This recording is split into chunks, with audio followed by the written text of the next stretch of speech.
All right, guys, welcome back to the program. Today, we are going to wrap up essentially what we've been talking about over the last 2 weeks. We had a part one, and certainly we had a part two of was the Mobile County Sheriff misleading us on the crime data and the budget. The first part was simply that there's no crime report, an annual crime report that's given out to us so that we can gauge essentially how well the Sheriff's Department is doing.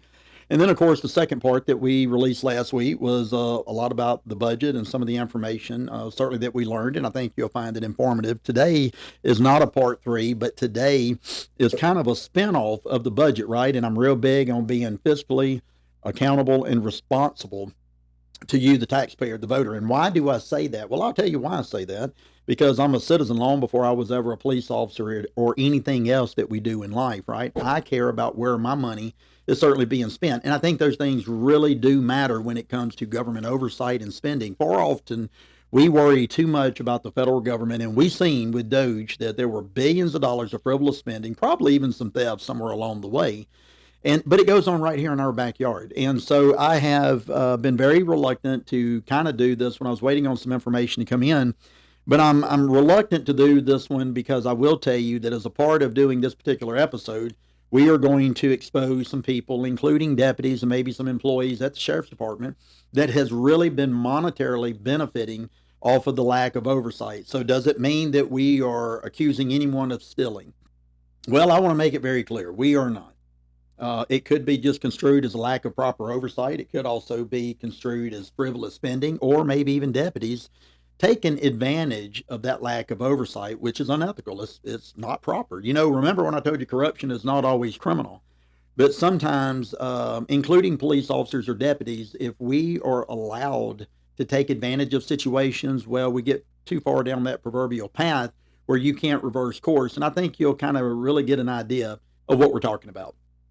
So today, let me just read a little bit of this to you. So I'm reluctant to talk about it because I know that it's going to make some deputies maybe upset, and I need their vote. But in large, most of these deputies that we're going to talk about are making really, really good money at the taxpayer's expense. Some of them have even given political endorsements for the current sheriff, and that's fine. They can do that. Hopefully they were off hours and not doing it on the clock. But nevertheless, they have a right to vote for who they want to. But we're going to show you today just how sometimes the boss being laissez-faire, not being engaged, and not going in and making sure there's proper oversight, whether it's discipline, money, or whatever the case may be. The rank and file sometimes will follow if they're benefiting, but I can assure you everybody at the Sheriff's Department, including deputies and civilian alike, are not monetarily benefiting off of that relationship with the incumbent. So, said that to say this. I understand we're going to make some of these deputies angry. And that's not my goal. My goal is not to do that. And what I would hope you see is that as a manager, as an executive leader, especially in law enforcement, our duty is not always just to develop strategy and policy to fight crime, but our duty is also to ensure that we're using the taxpayers' money to the best we can, being most efficient, getting more bang, if you will, for the buck. And that is also equally, if not just as important, right? Because we should be able to say, here's the pool of money that the county commission gave me, and here's what I gave back to the county in the way of crime reduction, in the way of trying to get more for whatever it is, resources, deputies, cars, equipment, training supplies, whatever it is we need. We should be able to show the public, hey, here's what you gave us to operate. This is how well we did in the way of crime reduction. This is how well we did in spending your taxpayer money.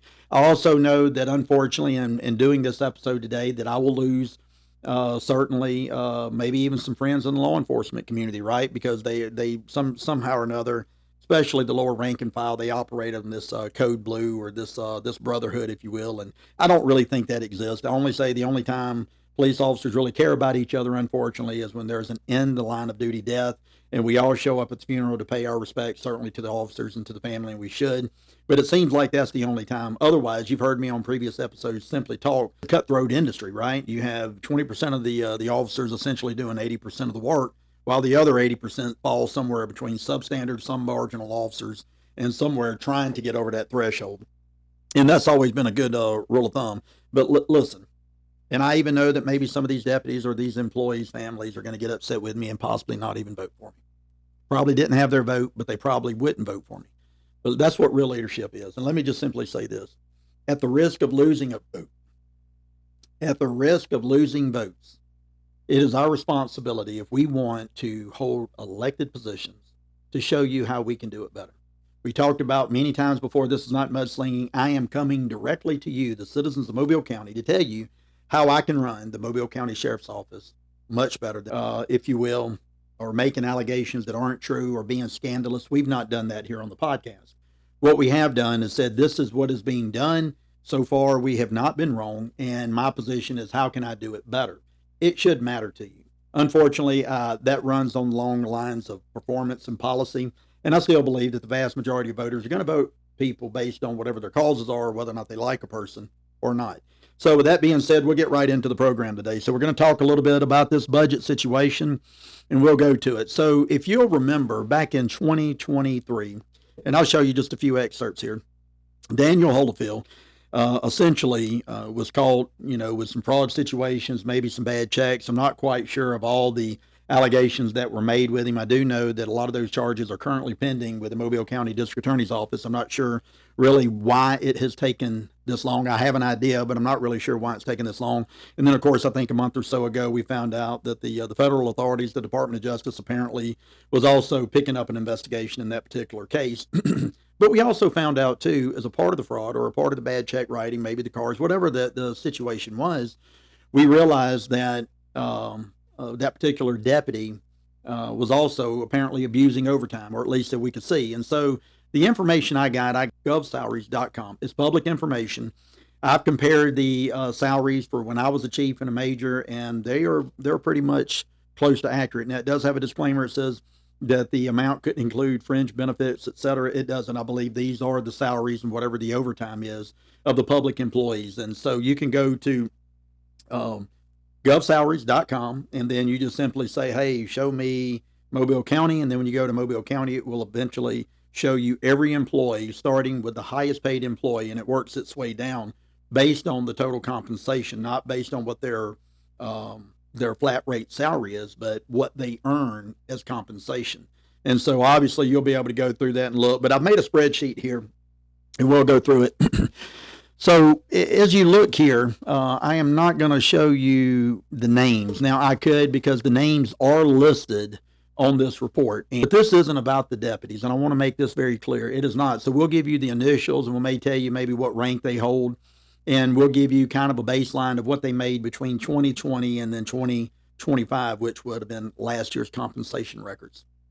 Now, I'm not sure how all this data is pulled with this particular website, but nevertheless, we'll go through it and see, and you'll have an idea of really what this is. So the first one is a female captain, and her initials are TH. And in 2020, she made $76,000, $71,000 in 21. And then you go on, and then I do know somewhere in this time frame she was promoted to captain. Now, I don't know specifically where the captain rank starts off typically, but under the public safety plan, it's usually a 10% increase. So, for example, if a deputy or an officer goes to corporal, it's usually 10%. So this is assuming that if the deputies are 10% with each rank, I would have to assume that this particular captain is making somewhere between, I would say, $75,000 and $85,000 a year. Now, I used to work a lot. I worked the city of Mobile, as you know, and I've worked in narcotics, and typically the two major positions, at least at the staff level, with the Mobile Police Department that get all the overtime is special operations, and that's typically because they're over the traffic unit that works a lot of overtime, grant money. And then, of course, you've heard the sheriff talk about the SWAT team call out, special ops call out, but we still had to manage that money. But I said that to say that typically captains, it's usually on par with one another, $75,000 to $85,000 per year, but that has a lot to do with the education level. It has a lot to do with how long they've been on, how many raises or even merit raises, special merit raises maybe they got from the boss. But as you can see here in 2023, she made $94,000, and then she jumped up to $109,000, and then $143,000 a year. Well, of course, she publicly endorsed her boss, and I'm hoping she was off duty. I'm sure she was. But at the end of the day, of course, if her base rate of pay is somewhere between $75,000 and $90,000, and she made $143,000 that year, well, you can do the math. I mean, that's a lot of money. That's over $40,000 a year in overtime. And listen, let me tell you something. When I worked in narcotics, I mean, I've worked even in the task force, and we and those guys worked a lot. I never made more than 20, 24, $25,000 a year in overtime, and that's working. And primarily, you don't, because your base rate is so low that even at the overtime rate, you still wouldn't make more. Now that was some years ago, and I know things have changed. You know, $40,000, $50,000 a year in overtime probably would be expected if a person worked at a chemical plant of some sorts, maybe the steel mill. There's a for-profit industry, or I'm sorry, a for-profit industry, and of course, you know, bonuses and things of that nature. That maybe the bonuses came as a result of maybe those plant workers not physically working those hours, but that's not the case in government work. And so I'll go on to the next one. The next gentleman here also publicly endorsed his boss, and it was probably fitting to do so, but here's probably why he did it. He is a major. He just recently, within the last maybe 3 to 5 months, promoted to the rank of major, and his initials are RS. And if you get into it, you know, the last 2 years he made in 2024 almost $157,000, and then of course in 2025 he made $182,000. And so, okay, we understand that. The next one we're going to go to is another captain, and his initials are JA. And so, if you look at his, I'm going to kind of give you an idea. Now, he's also a captain. I don't know how many years he was promoted. He came from the rank of lieutenant. Probably shouldn't have been more than a 10% raise with that understanding. But I'm going to just kind of give you what his looks like in brevity. In 21, he made $98,000. And so, if he was a captain or a lieutenant, that probably including $10,000 to $15,000 of overtime, you know, and I'm guessing at that, right? Because I don't have their actual rate of pay. But in 2022, this individual made $144,000 a year. And I'm going to give you a breakdown in just a minute of kind of what this would look like. You could do this really with each and every person and their total salary. And we'll show you how the math just simply doesn't add up with the hours capable of being worked. And then, of course, in 2023, now understand something. In 2023, this is when this went public with Deputy Holofield. The overtime I told you in 23, or correction, 22, he made $237,000. I think it became public in 23. He made $114,000, and that was probably along the higher end of his rank. I believe he may have been a sergeant. Don't hold me to that. But nonetheless, if you'll look at all these salaries, and we'll show it to you here momentarily, everybody's salaries, when it came to including the overtime, took a dump. And it took a dump because the sheriff was in office at that time. The new sheriff, Paul Birch, was the new sheriff that just come into office. And so everything come almost to a blistering halt. They were still making money, but we'll show this to you to prove the point. And that's because when the media got a hold of it, there was checks and balances, and they had to go in and shut everything down. But this same captain, JA, as I was telling you, then in 24, right, the media's died down. All the hoopla about the overtime and the fraud with the Deputy Holofield had kind of simmered a little bit. Well, this particular captain went back up in 23 from $115,000 a year to $175,000 per year. And then, of course, last year, that particular captain made $170,000 a year. To give you some idea, that's essentially more than the sheriff makes. It's also more than the police chief for the city of Mobile makes. And I believe the sheriff's total salary last year was $160,000. Now, I don't know if that's compensation and benefits or some type of an expense account, but nevertheless, that's still more, and that creates compression even for whoever the boss is. And we'll talk about that compression for another day.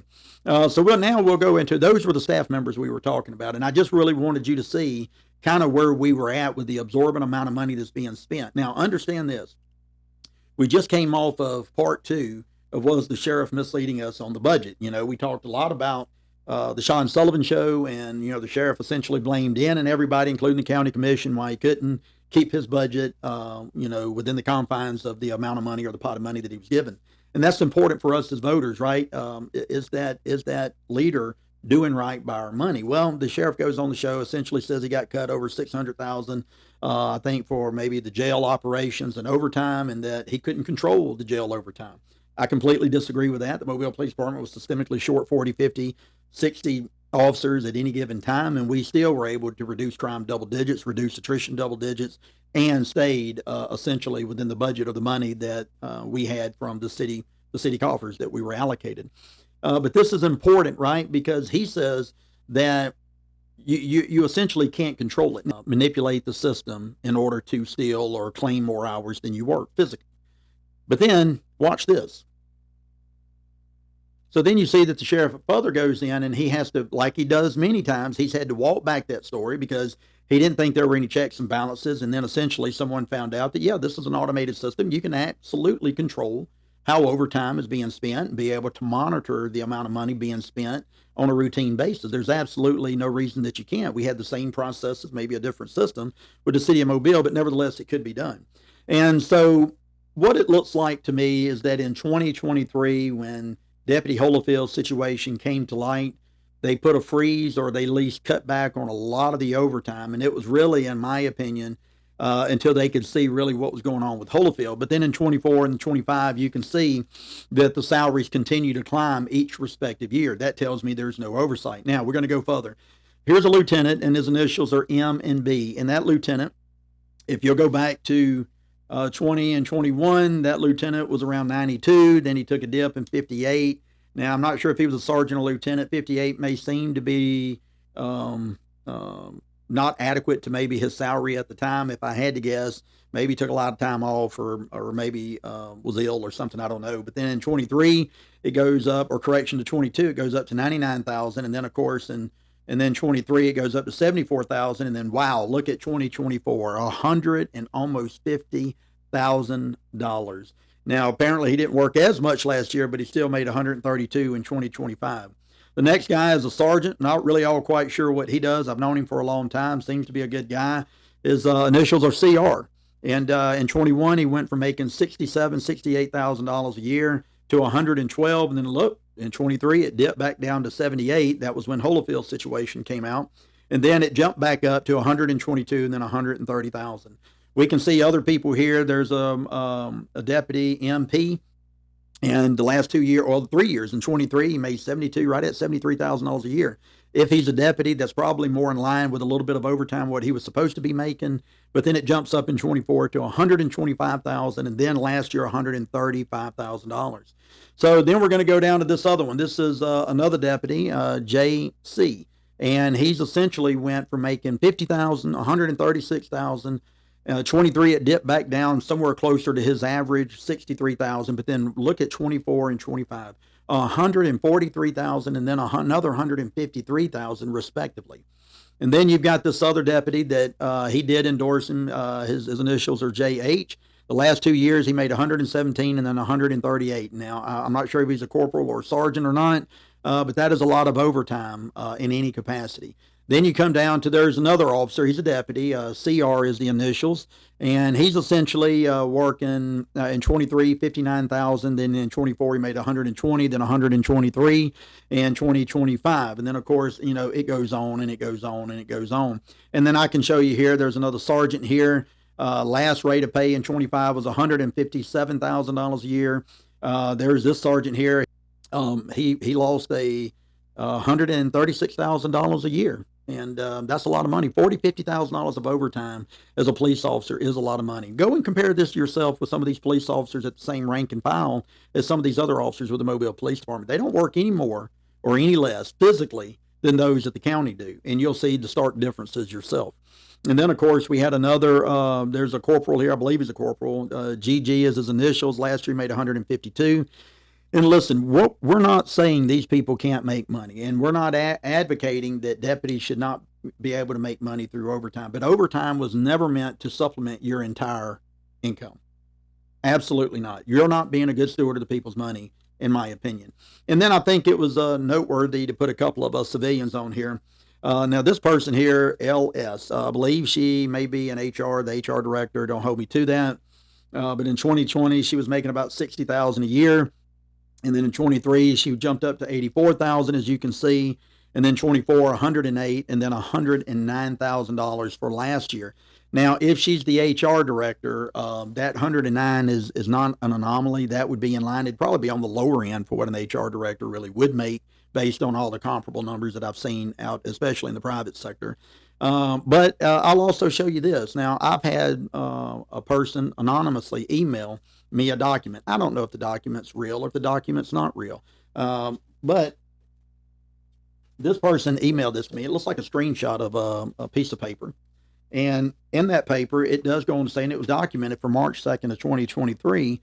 and it was documented on the sheriff's department letterhead by the sheriff, and it looks like signed by the sheriff, that they would give this particular HR person a supplemental salary of $29.5186 per month, and that was starting in February of 2023, and that the supplemental pay would be paid out of the sheriff's pistol permit fund. Now, this is kind of some of the problems that I have. Now, this person may or may not be appointed. I just simply don't know. This person could be a merit system employee, but irrespective of why there's a supplemental pay, I'm not arguing with the pay on this particular situation. I'm arguing that why is there a supplemental pay coming out of the sheriff's pistol fund permit? According to the sheriff, that pistol permit fund funds a lot of training for officers. Now, this comes up to about $35,000 a year. So I don't know if this $35,000 a year is included in this $109,000 annual salary or not. I just simply don't know. If it's included, I understand, but then the question would be, why do you have to do a supplemental from the pistol permit fund, and why would it not be budgeted out of the general fund that the county commission gives you to operate your entire system? And so I'm not saying that it's wrong or illegal, but I'm saying that it raises eyebrows because that rate of pay for an HR director would be in line, but why are you doing it that way? And then the other question raises if the position that person holds, if it's a merit system job, is it an ethical violation or a conflict of interest to pay the supplemental fund out of the pistol permit fund, because it's a separate pool of money that's coming out. And I just happen to believe that government funds should be transparent. And of course, we don't get to see the budget for the sheriff's department irrespective, let alone what the money is being spent from the pistol permit fund. Enough about that. So then we'll go on into the next one. There's another one here, and the initials are E&A. And this person, I think we've talked about before, is she has something to do with the finance. I'm not sure if she's the director or not. But there were two entries in 2021. And I'm not sure why Gov Salaries listed it as two, but it was 21,000, 16,000. And then, of course, in 2021, it was almost 47,000. Then it went down to 37,000. Then in 23, it jumped up to 109,000. Now, that may be the year that this person was promoted into that position.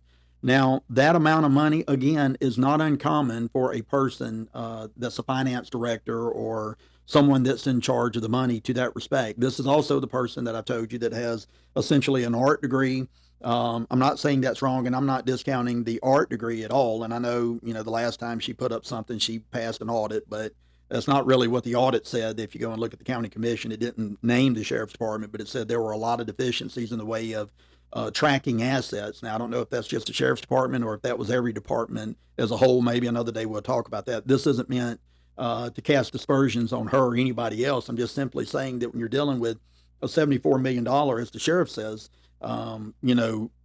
experience and education really does matter. And but at the end of the day, the boss has to own it, whether there's a deficiency or not. And she may very well be a nice person. This has nothing to do with whether people are nice or not nice, right? If it were me and I was your sheriff, I would ensure that the right people are at the right positions to ensure that we're doing what's best for you, not only with operations, but certainly with the people's money. And then, of course, in 24, she made 114,000, and then back in 25, back down to 109. Well, I also find that kind of strange because typically civilian personnel and people in those positions don't work overtime as a rule of thumb. They usually work 8 to 5 or 9 to 5 or a combination thereof. And so it looks to me there's overtime involved in this, and maybe it's justified, maybe it's not. But, that's the thing that kind of stands out with me. And then, of course, the last one, I'll just make a reference because much like the one that I just talked about, there were two entries in 2025 totaling $105,000. Now, the initials on this are DLE. And this person, I believe she used to be some type of maybe a corrections officer. I don't think it was a correction officer, maybe a probation officer for the county or something. But nevertheless, this person in 2020 made $54,000. 58 in 21, 66 in 22, 69 in 23, and that would be on par if there were promotions or just a little bit of overtime. But then it jumped up to 105,000 in in 2025. And so if this person is not, and I understand this person is no longer a probation officer, this person is now apparently working with the ankle monitoring group within the Mobile County Sheriff's Office when the Sheriff's Department took over that particular program. $105,000 a year. There were two entries, 65 or correction, 67,000 and 37,000. Now I don't know if that's correct, but if that is correct, that's $105,000 this person made working in the ankle monitoring department, and she's not even leading the charge over there. So I'm not really quite sure. Now, this particular person has been very vocal against me on Facebook, and that's fine. But as I've shown you, whether people have publicly endorsed the sheriff, some of these deputies, and maybe even this individual who has endorsed the sheriff as well, and certainly used her platform to disparage me. I think it's just important. This is the reason why a lot of these folks are endorsing, the sheriff. The question I would have is, really when you look at these things, and I'm just going to be frank with you, this is probably 15, 16 people on this list. This would make up essentially 10, maybe 11% of the sheriff's department on the enforcement side. We haven't even gotten in to talking about overtime with the jail. I don't know most of the employees over there. I do know some of these folks here, as a lot of them used to work with the city, some didn't. But what is striking to me that there's at least somewhere 1.5 million, maybe 2 million, perhaps at least 1.5 million here. How many deputies could have been hired, especially if you're short in the field where you need those officers to reduce those response times? At my understanding, the average response time is somewhere between 40 and 50 minutes a call. And if that is the case, one more deputy could reduce that response time, maybe 5, 10, 15 minutes. That may not seem like a lot, but my friends, that's a lot when you're having an emergency or you really need law enforcement there in your situation, whatever it is. And the other thing perhaps is, these are just the numbers that stood out to me. This also creates compression. It creates compression for maybe some of the sergeants or lieutenants, or maybe some of the deputies that are not getting this kind of overtime. Maybe this overtime isn't just freely given to everybody. Maybe this is a select few. I have learned in law enforcement that there is a click system, if you will, and you're either in that click or not. But one thing's for certain, this creates compression. This creates animosity with the rank and file. Now, a lot of the deputies that maybe perhaps don't support the current sheriff are not going to come forward for fear of vindictive action. Okay, and we understand that. But this creates animosity. This creates compression. And if you don't know, compression is that if I'm at the rank of sergeant and I got a deputy that below me consistently making 30, 40, $50,000 more than I am, and I'm not being allowed to work that overtime, well, that's problematic, and it creates resentment through the rank and file, and it creates a vacuum and an undercurrent there that creates problems, perhaps even for the sheriff. But I do want to dig into one more thing. So there was one case scenario that I do want to give you, and this is probably the most important thing that I've told you, at least out of today. Okay, so the one example that I'm going to give you today, it comes in at the deputy sergeant's position, and you'll know it on the spreadsheet is AA or Sergeant AA, but it shows that this individual in 2025 had a annual base pay and overtime total of $183,444 for the entire year. Now, assuming that these numbers are predicated on an assumption, because I don't know what this particular sergeant's rate of pay is, but assuming this individual's rate of pay is 65, it could be 68, it could be 70, it could be 75. But for this purpose, it's going to be $65,000. I believe the base pay of a deputy is somewhere between 45 and maybe $50,000. This would be in line with maybe a 10 or 20% pay raise.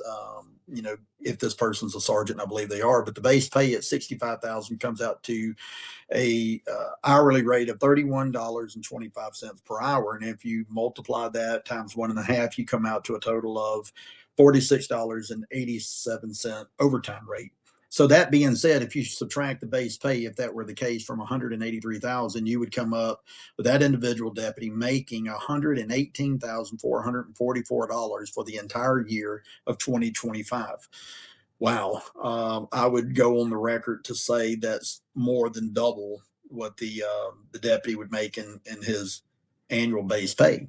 All right, so if we take $118,444 of overtime compensation earned for 2025 and divide that by the overtime rate of 46.87, it roughly gives you 2,527 man hours worked, overtime work in 2025. If you divide 2527 hours by 365 days out of the year, that gives you 6.9 hours per day, 365 days out of that year, 7 days a week. That means that that officer had to work nearly 7 hours every single day for 7 days out of the week on average. This does not account for sick time, vacation time, or weekends off, or extra security jobs, which a lot of officers are known to do. I'm going to go ahead and say this probably did not happen. I'm not going to say that the officer is stealing, because we just simply don't have all the information. But there is definitely an oversight here. And if the money was paid out, I would argue that there was absolutely zero oversight. And this takes us back to the very thing that was created with Daniel Holofield when it came to the sheriff's attention in 2023. Simply tell you this: at the Mobile Police Department, we did not do that. Typically, the only staff members that really got to work overtime were those or the individual that was in special ops, for the reasons I told you earlier. They worked in the traffic unit. They certainly worked in the special ops unit. But even then, they didn't make this kind of money, to my knowledge. Now, does that mean that the Mobile Police Department didn't have scenarios like this? Yes, we did. Because a lot of times the chief and the sheriffs, they depend on the lower file, the rank and file sergeants and lieutenants and captains to approve overtime long before you even sign the overtime. Personnel should not be coming to you saying that they worked overtime and signed my overtime slip. It should be pre-approved in every capacity where it can be pre-approved. And that way there's no surprises. You can even put locks and caps inside the automation system to be able to ensure that, hey, if we've had a problem with this person before, let's put a cap, let's put a lockdown on what this person can reasonably make in a year. And if they get to that threshold, then it allows us, the supervisors, to be able to go and look into it. Listen, we're not saying that anybody is stealing. I'm just simply saying that this is a lot of money just with the 16, 17 people that we've showed you, both sworn officers or deputies and certainly civilians. And I am questioning in some of those, physically, were they able to work that in a given week for the entire 52 weeks of 2025? I would have to argue and say that it is problematic, certainly for me to believe. My friends, listen, thank you again. Thank you for listening to the podcast. I know it's been lengthy, but that's